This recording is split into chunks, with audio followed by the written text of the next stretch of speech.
Thanks for joining us this morning, Colonel Newsham. How did Beijing initially respond to Israel's surprise strike, and then how did it evolve as the U.S. entered into the fray and neutralized the 3 nuclear facilities?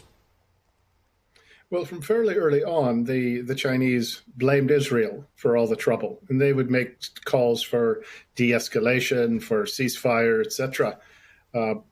But you see, their response has been something very typical, which is when they're presented with a big surprise, they don't quite know how to respond. So it has been a lot of platitudinous statements, as I said, condemning Israel, calling for a ceasefire, and they haven't really insinuated themselves into the activities in the Middle East, partly because I think they don't have much influence, they don't have much credibility, and they don't have too many sticks to wield unless it's on Iran. And you could tell Iran, look, we're not going to buy any of your oil, and China buys 90% of it. But I don't think they're willing to do that. So you're seeing the real limits on Chinese power projection capability, but particularly their influence. And even now, their activity, it looks like somebody who's on their back foot, making statements, trying to sort of bring your allies together here, as such as they are, but they don't really have a very obvious thought-out strategy or plan for dealing with this, and that's not surprising, given the way the Chinese communist regime operates.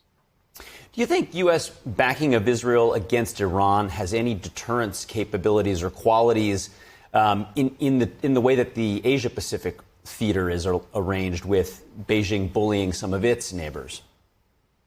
Well, I think it does. There was always a sense in some quarters, and I think in China as well, that while America was Israel's ally, that there were such limits on it. And there was a point at which the Americans would not go and really wouldn't back Israel in a serious fight. Well, this recent event involving the B-2s and the strikes on the nuclear facilities really suggests otherwise. So what you saw on display was a display of capability, the U.S. military's sort of ability to do things that are often pretty good, and also the will. This administration had the will to stick its neck out and get in with Israel in these specific attacks. And those are two things that apply to any theater, not just to the Middle East. And China must wonder, is this a different America than we were thinking about? Because you hear it said by the Chinese for a long time, America's on the decline, we're on the rise. And well, B-2s pulling off this operation suggests America may not be finished just yet.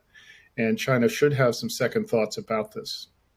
Yeah, to explore that a step deeper, in yesterday's press briefing, as we just showed, General Dan Kane described a 15-year effort. They studied every detail of the Fordow nuclear facility. Does the U.S. do the same kind of detailed monitoring of China's military sites? I think we probably do.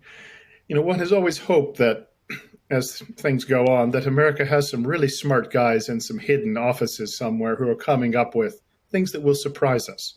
And you've seen this every time we get into a fight. Suddenly the Americans pull out something that nobody's seen before and that is ahead of everyone else.